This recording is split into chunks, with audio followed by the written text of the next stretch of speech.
One of the best things about experiencing The Weeknd's music to me is how these aspects of being a young adult, like drugs and hookups and dating, just come across like rapture, just walking on cloud nine, when in practice they have to come with some amount of nauseating uncertainty or even glaring pain, but it just feels like all of that is masked and time is stopped in the high directly after you have a sexual encounter with a fresh face before anything's had the chance to get complicated or at the peak of an acid trip. Especially in the beginning of his career, even though the lyrics on the Trilogy tapes were so vulgar it felt like they were going way too far, just digging deeper and deeper in until they felt squirmishly invasive. A record like House of Balloons still managed to present that carnal action so sweetly. It sounded like it was spinning it into this transparent solvent that you could still see the skin color and the whites from the rustling sheets and cocaine through, and the synthetics had this glint on their outside edges, like raindrops or honey or rhinestones,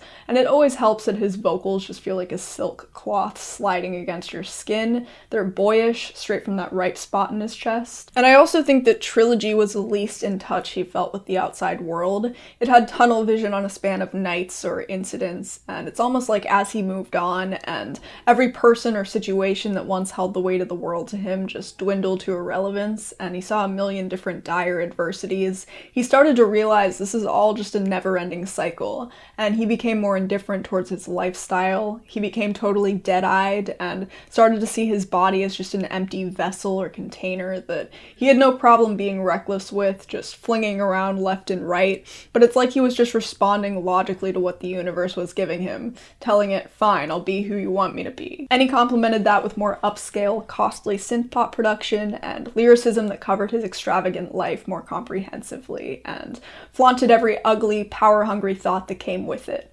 Like on Heartless on this record, which is a moment of total dominance, it's him embodying numbness full throttle, and the friggin' Metro Boomin' beat on this song is just produced to the fucking nines. The drums feel so beefy and stout, and the bass just feels like some sort of cold hair gel or grease being smeared on there. The record's mastering quality makes it feel like it has some sort of high-grade varnish on the outside. The synths are either as intensely luminous as glow sticks or more diffused like soft lights, but the sound beds are richly textured too. The bass on In Your Eyes sounds like a platform of tapioca and bubble tea, and of course there are elements of the production that make you feel like you're under a disco ball at some sort of 80s rager. Like the starlit synth melody on Blinding Lights makes it feel like some iconic slapper of the time. But while moments like this, despite their sensitive lyricism, are ultimately comfortable functioning just as these confident bangers, that's definitely not always the case. There are legitimate lows here. Because I think a lot of times when people try to approach life so impersonally and become totally bloodless, it might be out of a certain extent of obligation.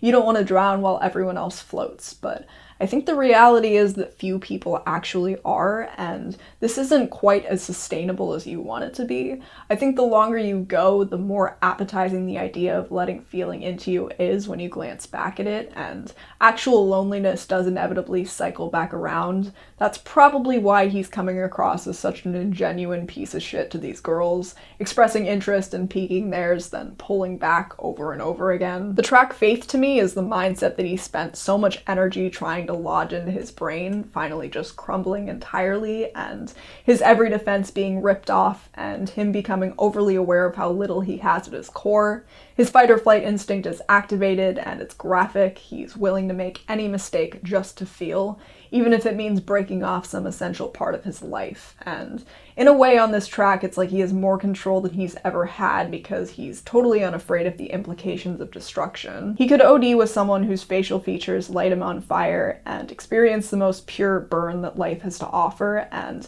never need to concern himself with anything more or deal with the parts of life that are only halfway satisfying, and he's dead certain that he's ready. It's really bone-chilling. And the production is thrust forward with this battering, blood-pumping wall of bass, and every subtle boost it's given feels imperative, like the shift in drum pattern or those little synth beams. It kind of has the effect of strobe lights straight into the pupil. And after all the adrenaline knocks him out, the song brings in this outro that feels like the whole situation flashing before his eyes again in the aftermath. It rewinds through it all in this blurry trail that you can hear police sirens through, and compared with the more crisp moments of the production, percussion, the ones that feel like being in a cramped, sweaty club are that much more physical and palpable. Like you can feel the body heat and odor in there, and After Hours is straight devoured in it, and it also uses this persistent alarm that feels like your heart sinking lower and lower into your chest every second that the text you're anticipating doesn't come. And even though you're physically in this venue, your thoughts are magnetized somewhere completely different, so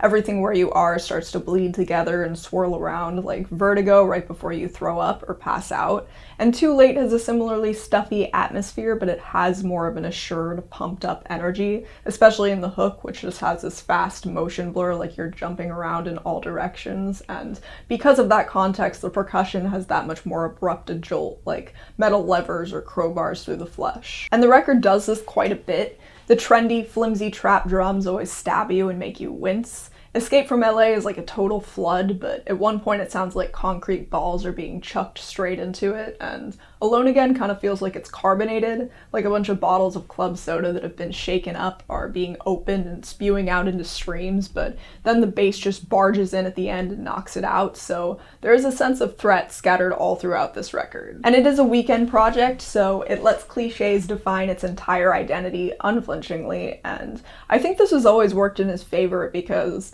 I mean, first of all, it's just ingrained into us to sympathize with or want shallow things, and people generally eat up drama, so I don't know why you would avoid these themes altogether. They just have to be made tangible and make sense contextually, and I think if anyone should be the poster child for them, it's The Weeknd, considering his very vivid, melodramatic production, his touchy vocals, the way his lyricism can feel so artificial, and he can pile on cliches so relentlessly that there is a gut reaction to that. You want to recoil. Like Escape from LA is straight up doused in them and it feels repugnant. This track paints a scene of the type of LA neighborhood where every goddamn person that lives there is a social media influencer, but the hook and the queasy instrumental makes it seem like a reaction to constantly existing around that and burning out on it. And it has what sounds like a snippet of a moody top 40 radio hit coming on in a car and a street siren in there, and its reverse suction makes it all feel like it's not happening in real time, like it's just some sort of recollected memory or washed out mirage, and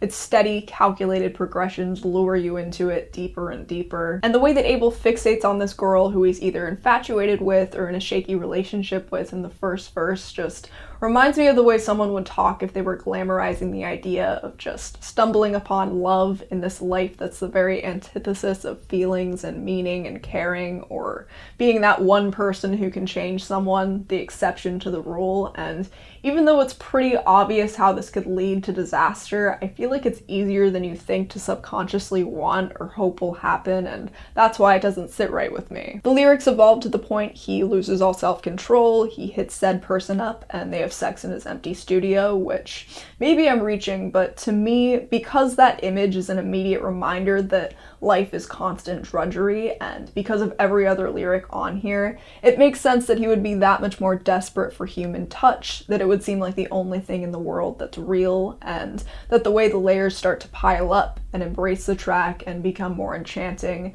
feels exactly like how sex is a total trance, and everything else in the world is out of focus regardless of outside strings, and sometimes your perspective stretches no further, which is what leads you to make stupid decisions. Snow Child just puts this sharp trap beat front and center, then it has this sleek Arctic bass and pianos, and these whooshes that feel like descending comets or something, but it ultimately feels pretty barren, and the way that it hits in the track list feels like getting out of an outing, back onto the streets, knowing that a million thoughts are about to race through your head now that they have the opportunity to. It's that, oh god, it's just me now feeling, like a rock in your stomach that you know you're gonna have to heave out of you somehow. And the lyrics get sentimental over his stubborn, violent approach to pursuing music when he was younger and more breakable. And I think when people chase their dreams, their level of passion in the early stages is irreplicable. It's completely unadulterated. You're nowhere yet, so your will to thrust your nobody self in that general direction has to be that much more aggressive.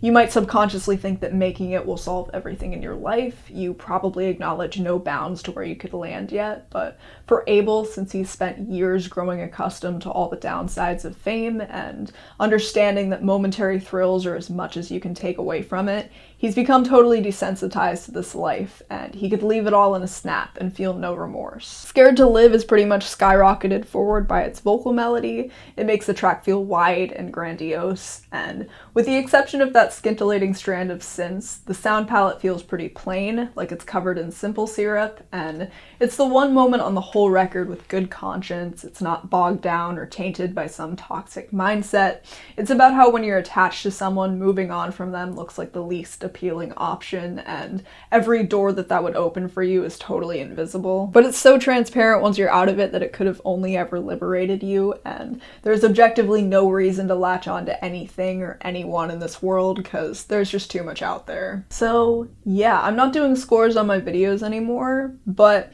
I feel like you guys may as well know that this is a 9 for me. Come fight me. Thank you for watching.